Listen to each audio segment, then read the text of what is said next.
حضرت شیخ بایزید رحمتہ تعالی علیہ لکھا ہے کہ حضرت نے اپنے مریدوں کے ساتھ نماز پڑھنے جا رہے تھے، تو گلی تنگ تھی، تو اس جانب سے کتا بھی آ گیا۔ تو ظاہر ہے اگر تلقین آئی غیب سے، کوئی دل میں خیال تو آیا ہوگا نا، تو حضرت نے اپنے کپڑوں کو بڑا سمیٹا اور سائڈ پہ ہو گئے کہ کتا گزر جائے، کہیں میرے کپڑوں سے لگ ہی نہ جائے یہ۔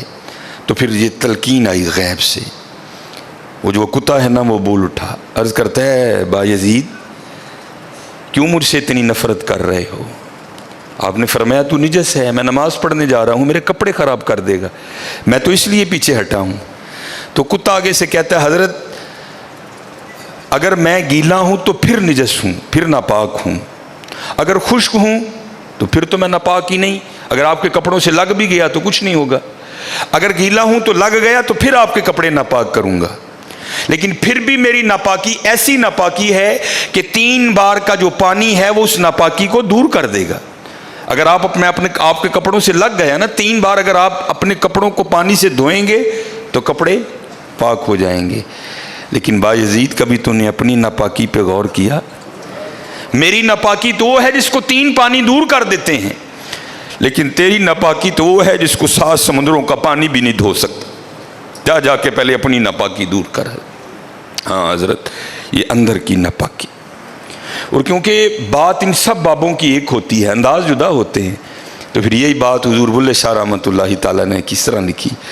آپ فرماتے ہیں پھلاں دا تو عطر بنا، پھلاں دا تو عطر بنا، عطر دا پھر تو کڈ دریا، دریا وچ پھر تو ڈبکیاں لا۔ ذرا بات کی گہرائی تک جانا۔ حالا عطر کیا ہے؟ تھوڑا سا شیشی پہ لے کے اپنی ہتھیلی پہ لگایا، اس طرح کر کے جسم پہ لگا دیا، جہاں سے گزرو گے وہاں سے بھی پتہ چلے گا اس بندے نے عطر لگایا ہے۔ اگر تھوڑی امپورٹڈ شیشی ہے تھوڑا سا خود پہ سپرے کر لو، جہاں سے گزرو گے وہاں سے بھی پتہ چلے گا کہ اس نے عطر لگایا۔ عطر تو اتنا سا بھی ہو تو وہ بو کو دور کر دیتا ہے، ختم کر دیتا ہے وہ، لیکن کتنا گہرا مصرع ہے، پھلاں دا تو عطر بنا، عطر دا پھر تو کڈ دریا، تھوڑا سا لگانا نہیں، پھلاں دا تو عطر بنا، عطر دا پھر تو کڈ دریا، دریا وچ پھر تو ڈبکیاں لا، پھر بھی تیری بو نہیں مکنی، پہلوں اپنی میں مکا، پہلوں اپنی میں مکا۔ انہوں نے تو بنایا تھا فقیر، چل تو آج تو بس ساڈا فقیر لے، لیکن یہ میں اس نے پھر موقع ضائع کر دیا۔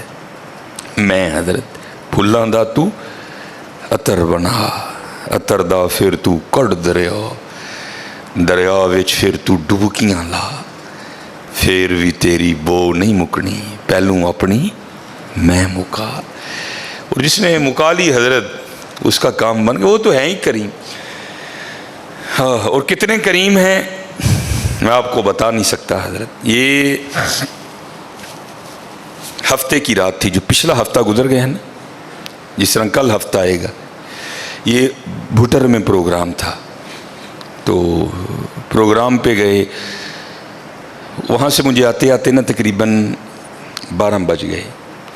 جب میں گھر آیا نا تو چھوٹا بیٹا میرا، سب سے چھوٹا ابراہیم، بڑا رو رہا تھا، تو ماں اس کو چپ کرانے کے لیے نا وہ ٹہل رہی تھی، اس کمرے سے اس کمرہ، اس کمرے سے اس کمرہ، تو وہ کہتی ہے کہ شاہ کے بعد کی اس کی طبیعت خراب ہے، مسلسل رو رہا ہے، میں نے بڑا چپ کرایا، نہیں کر رہا، تو اس طرح کریں اس کو کسی ہاسپٹل لے چلتے ہیں۔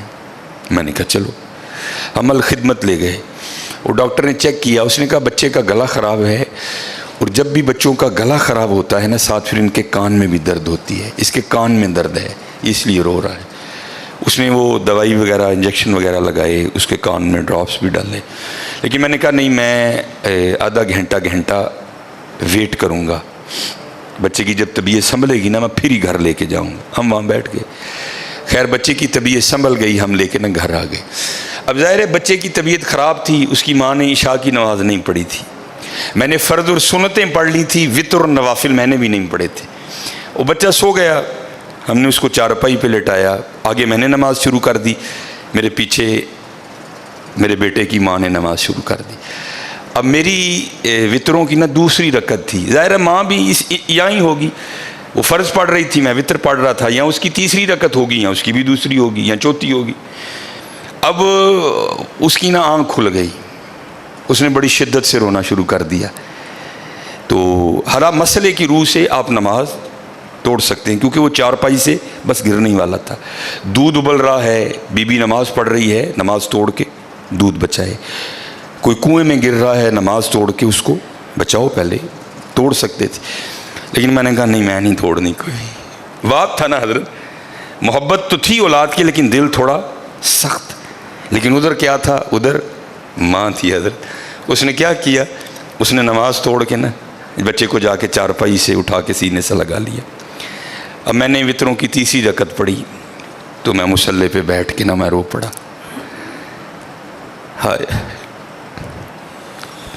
نبی علیہ السلام نے کیا فرمایا کہ اللہ جل شانہ بندے سے 70 ماؤں سے بڑھ کے پیار کرتا ہے. وہ یار اگر ایک ماں کی محبت یہ ہے تو پھر اس کی محبت کیا ہوگی حضرت؟ اگر ایک ماں کی محبت یہ ہے کہ اس نے نماز توڑ کے بچے کو سینے سے لگا لیا، تو پھر تصور کرو حضرت، جو 70 ماؤں سے بڑھ کے پیار کرتا ہے اس کی محبت کیا ہوگی. لیکن بات پھر وہی ہے حضرت، ہم تو مائل با کرم ہیں، لیکن کیا ہم تو مائل با کرم ہیں، لیکن آگے سے کیا جب یہ وہ بچہ تھا نا، میں نہیں تھی حضرت اس میں. وہ تو پوری شدت سے رو رہا تھا، مجھے بٹھاؤ، مجھے اٹھاؤ، مجھے بچاؤ، مجھے بچاؤ. شدت تھی نا حضرت، اس شدت نے ماں کو مجبور کر دیا کہ اس نے نماز توڑ کے بچے کو اٹھایا. یہاں بھی جب شدت آتی ہے نا حضرت، تو پھر دریائے رحمت ایسا جوش میں آتا ہے کہ بگڑی بن جاتی ہے حضرت. لیکن پھر کیا ہے؟ ہم تو مائل با کرم ہیں، کوئی سائل ہی نہیں.